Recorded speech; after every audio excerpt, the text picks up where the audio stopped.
biarkan langsung pertandingan itu. Kami ingin kita punya ikon yang dunia tahu.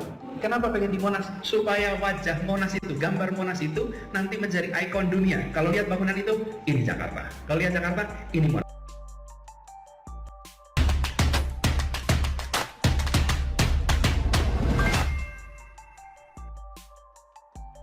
Anies bicara hikmah Formula E di Ancol. Pohon di Monas mana?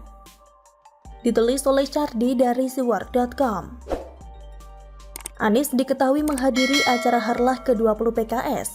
Artinya PKS dan Anies punya kedekatan yang lumayan baik. Dalam politik, salah satu tanda kedekatan antar parpol atau antara parpol dengan seseorang bisa menjadi sebuah sinyal. Kalau PKS undang Anies, artinya mereka itu satu kubu. Makanya kita pasti tahu PKS takkan mungkin mengundang Ganjar. Dalam sambutannya, Anies tidak buang kesempatan untuk memamerkan prestasinya, meski dengan cara yang agak menggelikan dan agak sombong sedikit. Anies bicara soal Formula E yang semula direncanakan di Monas, tapi kemudian pindah ke Ancol. Dia bilang ada hikmah di balik Formula E digelar di Ancol.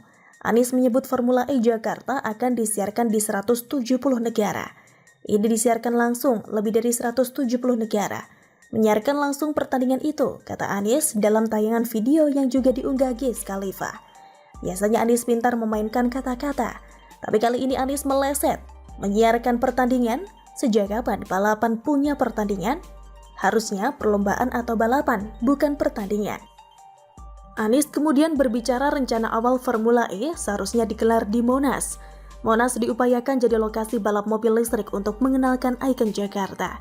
Kami ingin kita punya ikon yang dunia tahu kenapa pengen di Monas, supaya wajah Monas itu, gambar Monas itu, nanti menjadi ikon dunia. Kalau lihat bangunan itu, ini Jakarta. Kalau lihat Jakarta, ini Monas. Itu cuma cita-cita ya.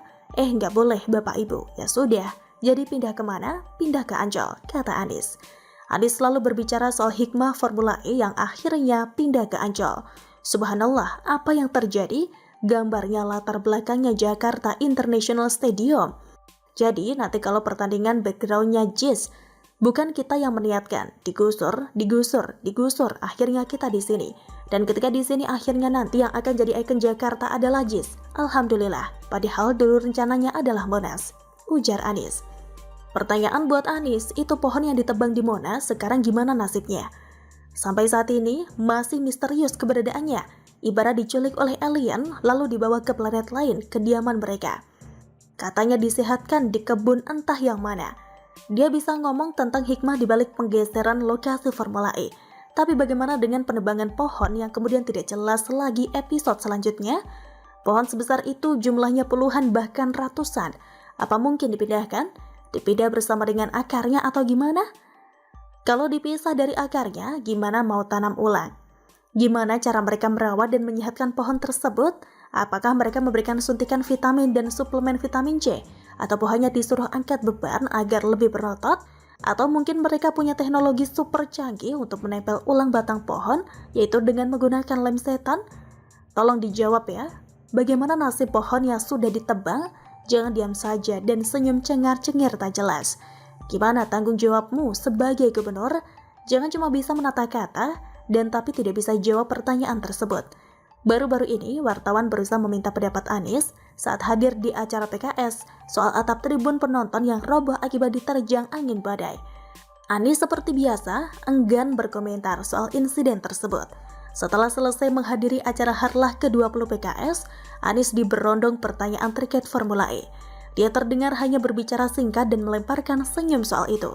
Sebentar ya, nanti kita di depan, kata Anies sambil berjalan menuju mobilnya. Tapi Anies tetap tidak mau mengomentari seputar sirkuit Formula E tersebut. Dia tampak tersenyum dan mengacungkan jempol. Anies dalam kondisi seperti ini tidak bisa menjauh dari kejaran wartawan sambil sembunyi. Karena Wagub DKI tidak ada di sana. Mau tak mau dia harus sendirian mempertahankan diri dari pertanyaan wartawan. Coba saja kalau Wagub DKI juga datang bersama Anies. Percayalah, dia akan selalu jadi juru bicaranya. Wagub DKI mungkin akan disuruh jadi jubirnya Anies dan memberikan klarifikasi. Pengecut kan? Tapi kalau diajak bahas prestasi atau menerima penghargaan, dia akan maju di barisan paling depan dalam menerima itu semua. Bagaimana menurut Anda? setelah aturan yang sangat kita hindari begitu ya. Terakhir Pak Ketua, apakah sudah punya pilihan tapi Pak Mekel Iya. untuk musda ini? Boleh disampaikan atau tidak ini? Semua orang tahu ya, ya siapa yang saya pilih. Saya ngikutin DPP kan begitu. Jadi teman-teman juga begitu.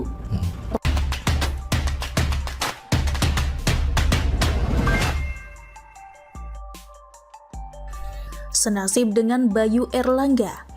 Iyas juga jadi korban musda abal-abal Partai Demokrat. Ditulis oleh Ferry Padli dari siwar.com. Tentu masih segar diingatan kita pada April 2022 lalu, Bayu Erlangga mundur dari Partai Demokrat. Diketahui, menantu Pak Ade Karwo itu memutuskan untuk hengkang dari partai berlambang bintang Mercy lantaran telah dizalimi oleh AHY. Ia yang seharusnya terpilih jadi ketua DPD Partai Demokrat Jatim, tapi putra sulung SBY tersebut malah melantik Emil Dardak untuk mengisi jabatan itu. Lantas, bagaimana ceritanya Bayu bisa terpilih jadi ketua DPD Partai Demokrat Jatim? Sebelumnya, atau tepatnya pada Januari 2022 lalu, digelar musda Partai Demokrat Jatim. Salah satu agenda musda tersebut adalah memilih ketua DPD Partai Demokrat Jatim yang baru. Calonnya ada dua, yakni Bayu Erlangga dan Emil Dardak. Sebagaimana halnya pemilihan tentu yang suara terbanyak yang menang. Dan berdasarkan pemilihan itu didapatlah hasil. Bayu mendapat dukungan 25 DPC dan Emil Dardak mendapatkan dukungan 13 DPC. Jadi berdasarkan perolehan suara tersebut, tanpa perlu dilakukan quick count dan sejenisnya, sudah bisa ditebak siapa pemenangnya, yakni Bayu Erlangga. Lagian juga jarak perolehan suaranya juga cukup besar, yang pada intinya mayoritas kader Partai Demokrat Jawa Timur menginginkan Bayu jadi ketua mereka. Seperti tanpa bersalah, AHY malah melantik Emil Dardak sebagai ketua DPD Partai Demokrat Jatim. Alasannya pun terkesan dibuat-buat, yakni berdasarkan fit and proper test, nilai Emil lebih tinggi dibandingkan Bayu. Kalau seperti ini mah, nggak perlu ada musda dan voting pemilihan ketua segala bambang. Adakan saja fit and proper test. Siapa saja yang ingin mendaftar silakan. Nanti yang nilainya tertinggi auto jadi ketua DPD Partai Demokrat. Lagian juga terlihat kalau alasan fit and proper test ini hanya untuk menyingkirkan Bayu. Pasalnya panitia tidak transparan terkait hasilnya. Dan fit and proper test itu semestinya dilakukan di awal. Misal ada 10 orang calon ketua. Digelar fit and proper test. Tersisa hanya 2 yang lolos. Ya 2 orang itu yang dipilih DPC melalui voting. Bukan malah mengabaikan suara DPC atau hasil voting dengan melantik calon yang kalah. Bayu pun mengatakan AHY tidak konsisten antara perkataan dan perbuatannya.